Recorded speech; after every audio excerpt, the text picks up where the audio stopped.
Ya, shalom Bapak Ibu Saudara yang terkasih. Saya berjumpa lagi dengan wanita yang hebat, yang luar biasa, yang pastinya dalam pertemuan kali ini dia akan memotivasi saudara dengan kata-kata yang kuat, mendorong dan membuat saudara bangkit semangatnya untuk maju menghadapi kenyataan hidup yang sekalipun berat pasti bisa.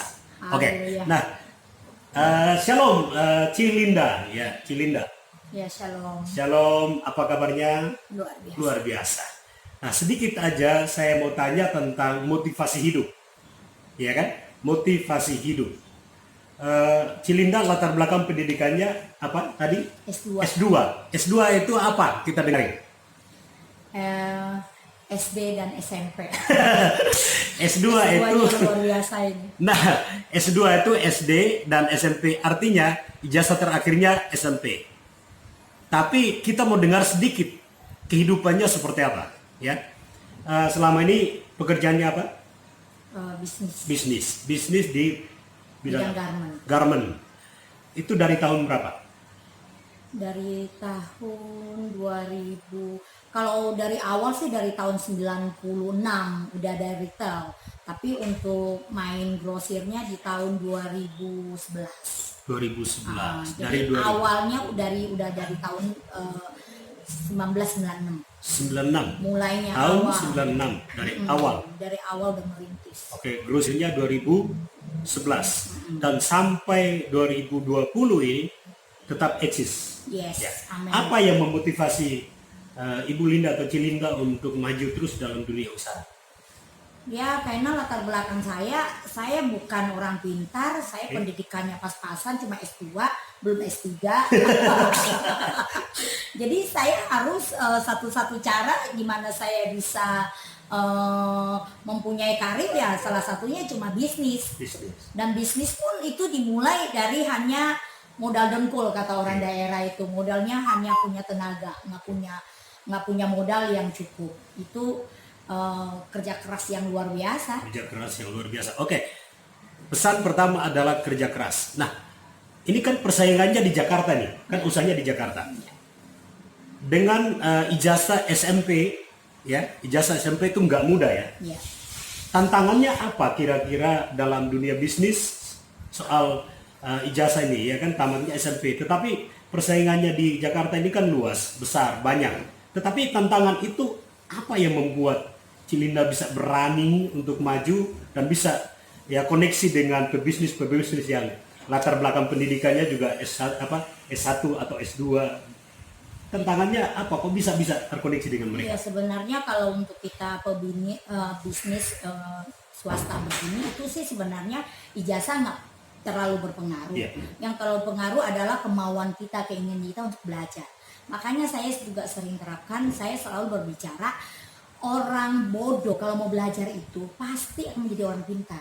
Tapi kalau orang pintar, dia nggak mau belajar, dia akan menjadi orang yang paling bodoh. Itu prinsip saya.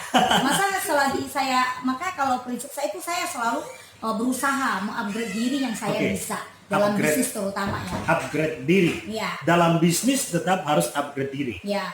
Nah, dengar juga ada dalam pelayanan juga. Oh iya. Ya kan? Nah, di pelayanan juga kan pengaruh juga. Kalau dengar ya pengaruhnya itu kira-kira begini. Kan di pelayanan dan bisnis kan beda-beda seperti tadi saya katakan. Di pelayanan terutama ya, pelayanan itu ketemu orang-orang yang mungkin bukan pebisnis tetapi ilmuwan, orang-orang yang memang pendidikannya tinggi, tapi bisa adaptasi. Itu karena upgrade diri. Iya, mungkin memang kita kan kalau dalam dunia pelayanan kan kita juga bisa memberkati orang melalui kesaksian hidup kita, ya kan? Gimana kita bisa kesaksian hidup kita bisa memotivasi orang.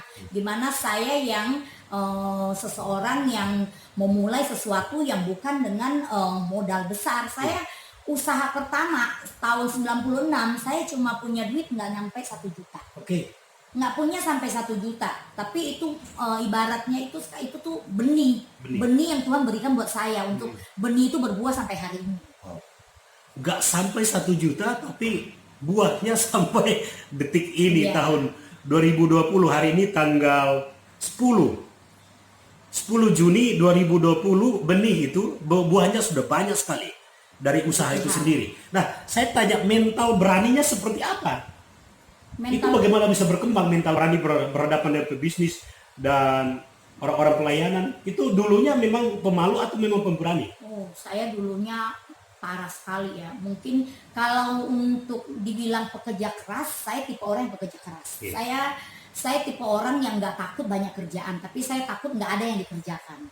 Nah, itu tipe saya. Jadi saya Nggak ada yang takut dikerjakan. Saya nggak takut seperti orang bilang capek ya kerja ini. Saya nggak.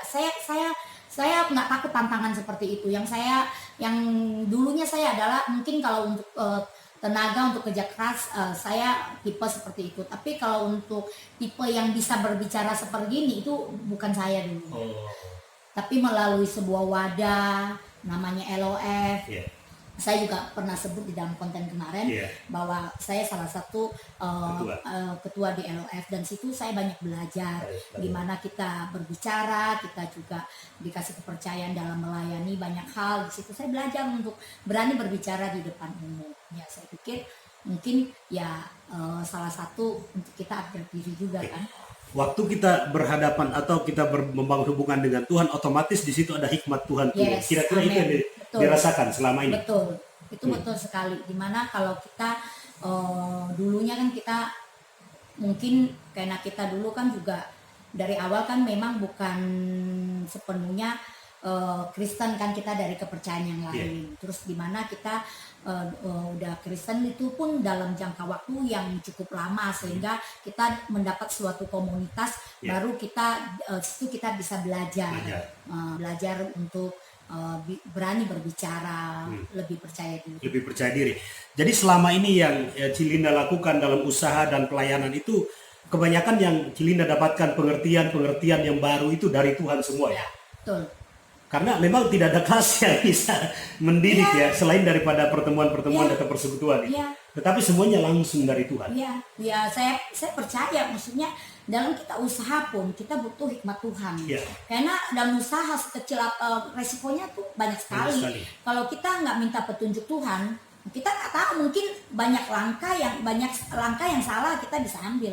Karena hal-hal yang mungkin kita harus putuskan banyak sekali, apalagi kita dunia fashion kan, kita garment. Wah, itu kalau kita nggak minta hikmat Tuhan, ya maksudnya banyak juga orang gagal ya, bukan semuanya berhasil. Saya pikir semuanya anugerah Tuhan. Betul.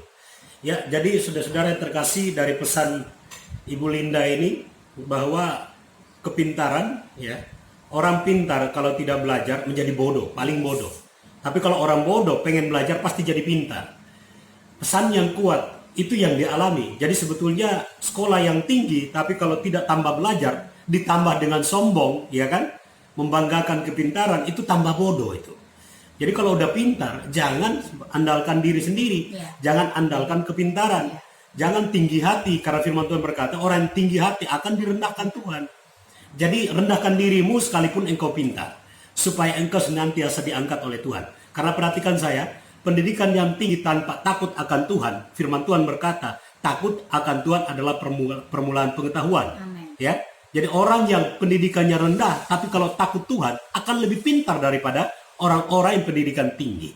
Karena takut Tuhan, pengalaman bertambah, hikmat Tuhan yang rahasia itu disingkapkan, dibagikan, diberikan kepada orang yang takut Tuhan.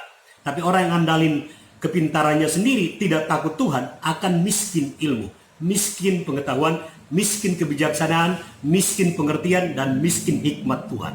Itu berbahaya. Jadi di akhir zaman ini pesan yang kuat dari Ibu Linda ini kita harus pegang. Siapapun, usahanya seperti apapun, pendidikan setinggi apapun atau serendah apapun, jangan anggap itu semua sebagai kelebihan utama.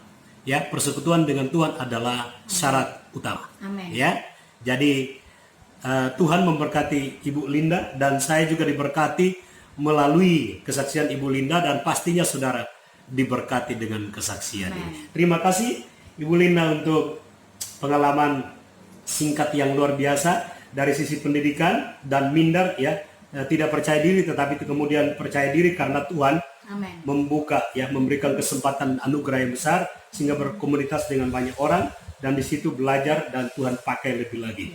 Ya, doa saya usaha dan pelayanan terus berkembang dan dipercayakan Tuhan banyak hal. ya. Dan saya percaya saudara yang diberkati dengan video ini, saudara terus andalkan Tuhan, karena Tuhan tidak akan pernah ya kurang tangannya untuk menolong saudara, dan telinganya tidak akan pernah ya kurang tajam untuk mendengarkan doamu, harapanmu. Amen. Karena dia menyelidiki hatimu, dia pasti menyertai dan memberkati engkau di segala jalanmu. Tuhan Yesus memberkati. Amin.